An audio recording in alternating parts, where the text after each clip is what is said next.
Bonjour à tous, c'est Kane. Donc, on se retrouve pour une nouvelle review donc, de figurines Star Wars. Donc là, c'est ma petite collection donc, de figurines Art FX de chez Koto.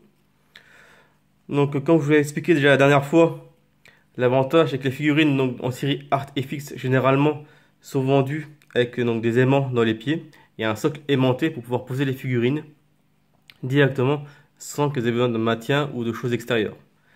Donc ça, c'est surtout pour les figurines qui sont en format indice.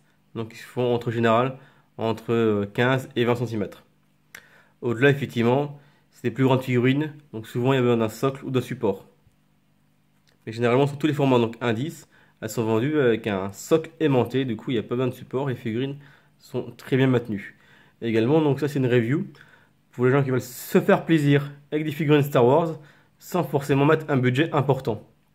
Et les figurines Artefix en indice, généralement, évoluent entre 40 et 80 euros. On est largement en dessous des 100 euros et ça permet d'avoir quand même des produits très bien détaillés. Les Stormtroopers qu'on a devant, ils sont à 40 euros. Le Kylo Ren tourne dans les 60 euros. Donc vous voyez, on est sur des figurines qui ne sont pas excessives et qui sont quand même très jolies. Elles sont vraiment bien détaillées, elles sont bien peintes et on retrouve vraiment tous les détails du film. Également, si vous voulez, Koto, donc c'est quand même un site asiatique. Il peut y avoir des frais de douane, c'est rare, mais ça peut arriver. Par contre, si vous voulez, donc j'ai un site français, Derive Store. Quelqu'un que je connais bien qui gère donc le site, qui fait l'importation. Donc il fait du hot toy, du sideshow, il fait du premium format, il fait de la résine, et il fait également de l'import de chez Koto. Donc on est sur les mêmes tarifs, sauf que l'avantage, vous avez moins de frais de port. C'est pour importer donc du Koto, il faut quand même compter 20 euros de frais de port par figurine, par commande, alors que lui, il va envoyer en bon aérien, on a 6 euros. Donc au final, on a directement l'import français, avec seulement 6 euros donc, de frais de port, ça vous revient moins cher, et il n'y a pas de douane. Et en plus, c'est plus rapide. Donc je vous mettrai le lien en commentaire.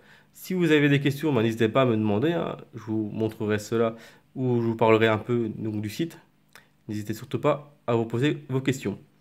Donc là, je vous montre un peu les figurines de plus près. Donc vous voyez, hein, le Kylo Ren. On a donc le Storm, hein.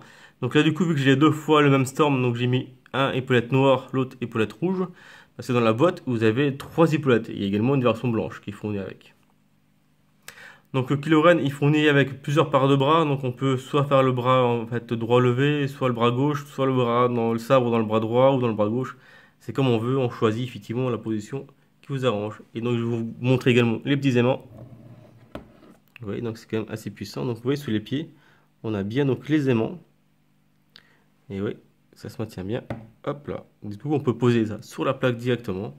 En mettant, donc, comme je l'ai fait, donc deux plaques, une à côté de l'autre, on peut faire donc le petit diorama, hein, Kylo Ren, avec les deux Storms donc, juste derrière. Voilà. C'est plutôt sympa, ça se permet de se faire plaisir un moindre coût. Voilà pour cette petite review hein, donc de figurines. Si vous avez des questions, hein, n'hésitez surtout pas, hein. Je réponds à tout le monde, on n'est pas nombreux pour le moment, donc il n'y a pas de souci. Voilà, bonne journée à tous.